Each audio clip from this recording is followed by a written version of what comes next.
Inihalal si Senator Win Gatchalian bilang Senate President sa special session kanina matapos ang 2 linggong krisis sa liderato ng mataas na kapulungan. Pero kung tutuusin, noong Mayo pa naging masalimuot ang mga pangyayari sa Senado.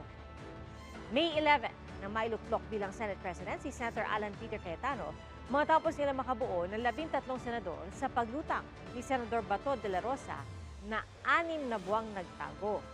Pero 3 araw matapos ito, umalis sa Senado si De La Rosa na kumpirmado na noong may arrest warrant mula sa ICC. At sa pagsapit ng June 1, inaresto naman si Senator Jinggoy Estrada dahil sa mga kaso kaugnay ng umano'y kickback sa mga proyektong pang-infrastruktura. Kasunod po niyan, hindi na dumalo ng sesyon ang mga nooy nasa mayorya. Pero noong June 3, biglang dumating sa session hall si Senator Chis Escudero kaya naging 12 ang senador. Nagdeklara ng quorum at iniluklok si Senator Win Gatchalian bilang Senate President pro tempore at Acting Senate President. Ipinunto noon ng Gatchalian Block na kahit 12 lang ang senador na present po noon, sapat na ito para sa quorum dahil nakakulong si Estrada at nagtatago naman si De La Rosa. Kasunod po niyan ay ang kalituhan kung sino nga ba ang tunay na mayorya, lalo't inigiit ni Senator Alan Peter Cayetano na siya pa rin ang Senate President. Pero tuluyan na po yan natuldukan kanina nang dumating si Senator Joel Villanueva bilang ika-13 senador. Iniluklok bilang Senate President si Gatchalian na handa raw makipag-usap sa mga miyembro ng minorya. Saksi si Sandra Aguinaldo. Sa pagbubukas kanina ng special session sa Senado na ipinatawag ni Pangulong Bongbong Marcos, I, Sherwin Gatchalian, having been elected to the position of Senate President, formal nang nanumpa bilang bagong Senate President si Senator Win Gatchalian. Sinaksihan ito ng kanyang ina at pamangkin. Nailuklok si Gatchalian matapos makabuo ng 13 senador sa pagdating kanina ni Senator Joel Villanueva. Let's work. Mainit siyang sinalubong ng mga miyembro ng bagong mayorya. Wala nang ibang senador na dumating, kaya bakante ang mga upuan na para dapat sa grupo ni Senator Alan Peter Cayetano. Bago pa man magsimula ang sesyon, nag-concede na si Cayetano. Sa isang FB post, sinabi niya na matapos ang kanyang pakikipag-usap kay Villanueva, aminado siyang may numero na ang kabilang grupo para maghalal ng bagong Senate President.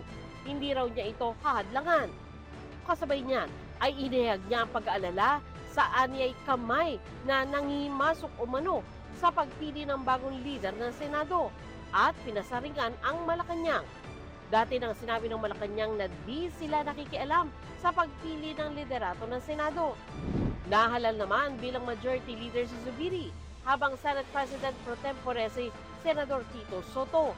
Senior Deputy Majority Leader si Senator J.V. Ejercito at Deputy Majority Leader si Villanueva. Magbabalik naman bilang Minority Leader si Senator Alan Peter Cayetano.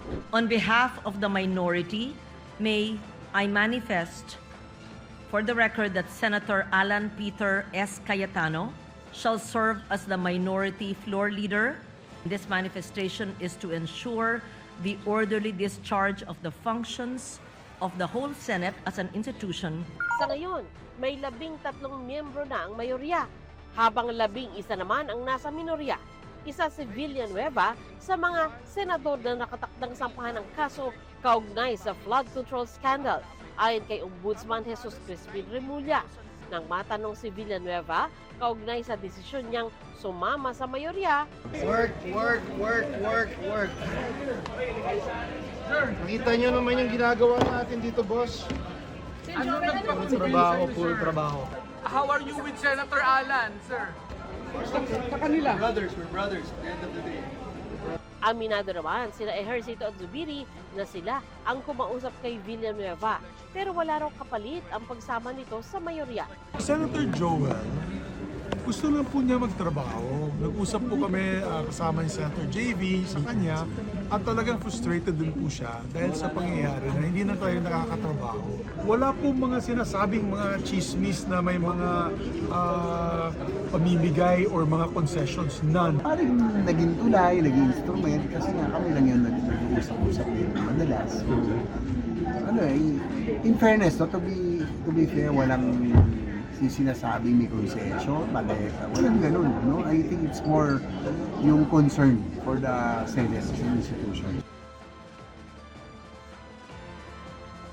Lubos naman ang pasasalamat ni Senate President Gatchalian sa tiwala sa kanya ng mga kaalyado. Papasalamat ako sa ating mga kasamahan at tiwala na ibinigay nila sa atin at kita naman natin na tuloy-tuloy yung trabaho. Si Senador Rizal Tiveros naniniwala raw sa kakayahan ni Gatchalian. Senate President Gatchalian is strong on his own merits. Ang kita nyo naman sa unang kalahating araw pa lang ng special session, napaka-productive muli ng Senado. Kaya nagpapasalamat din ako kay Senator Joel Villanueva for joining us. Ang mga taga-minorya, wala nang ihalal si Gatchalian.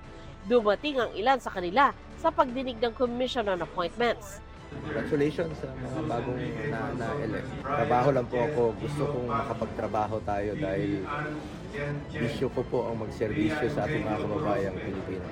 Nang tanungin si Senadora Amy Marcos kung susuportahan ang bagong mayorya, Ay, gusto lang namin magtrabaho. Ma'am, tapos na kaya yung gulo? Hindi naman kami nanggugulo eh. si Senadora Camille Villar handa raw makiisa sa bagong mayorya. You're ready to cooperate? Yes, of course. Binati naman ni Senadora Loren Legarda ang bagong leader ng Senado. Congratulations. I'm truly, sincerely happy kay Sherwin. He's a good friend, very competent, brilliant, disciplined, and we work well together. Congratulations. So happy for him, for the institution. Tila hindi naman nagustuhan ni Senadora Pia Cayetano ang tanong kung handa na ba silang magtrabaho. Matagal na, ano bang tanong yun? Kami pa ni Loren tinanong nyo. Lagi naman kaming ready to work. Sinusuportahan niyo, ma'am, yung bagong leadership. May 13, di ba? Common sense, di ba? What's in the rules? Yes. What's in the Constitution? When you have 13, yun lang. So pag hindi sumunod sa rules, doon lang naman kami may problema. Sa pagdinig ng CA, nagbatian ang mga nasa magkabilang kampo tulad ni Soto at Marcoleta. This is the constitutional duty. Para kay Gatchalian, nais niyang manatili ang kooperasyon ng mga senador. I'm hoping for the best for our country. Ito naman talaga yung normal programming, yung mga bills. It may seem boring pero yan ang trabaho talaga natin. Kanina naghalal na rin ng mga chairperson para sa iba't ibang komite sa Senado.